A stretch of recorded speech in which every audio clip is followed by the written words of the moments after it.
Welcome to the Vanilla and Chocolate Show.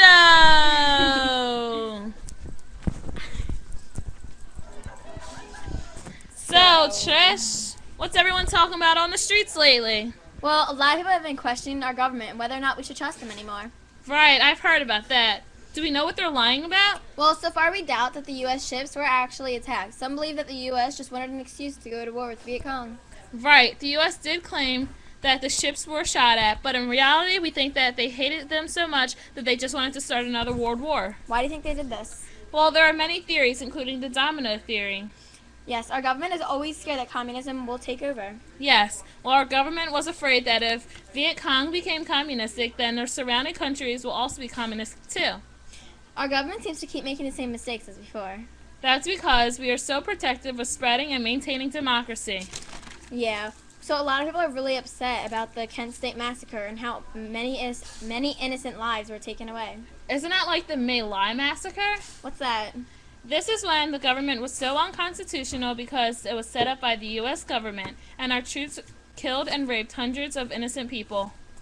Why did so many people hate the war besides that? Well, during this time, the government was lying to the people, and the people were blinded by their trust in the government.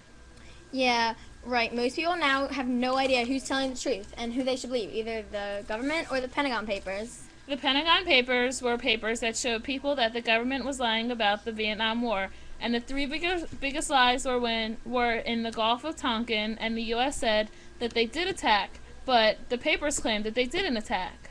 Yeah, another big mistake and lie that they told us was when Richard Nixon was in his presidential chair, and he said that during the Tet Offense they bombed and the government told people that we were pulling out troops when actually we were sending more in. He also said that he was gonna help others, but he really didn't. Yeah. All right. So this created a media gap, and this angered so many people because we didn't belong in this war, yet we kept sending troops in. It went against every policy our government has ever had, especially isolationism. Yeah, and the men that we drafted were usually uneducated, poor men who were chosen at random. Yeah, these men basically are going into this war as their death sentence. At least they can put up a fight in the war, unlike when the government randomly got permission to attack college campuses. On May 14th, this happened.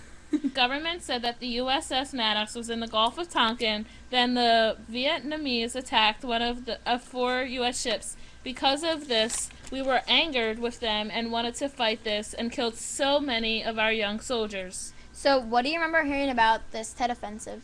Well, basically, this event that lost all of our trust in the government. We had a lot of faith and trust in them, then they lied about everything.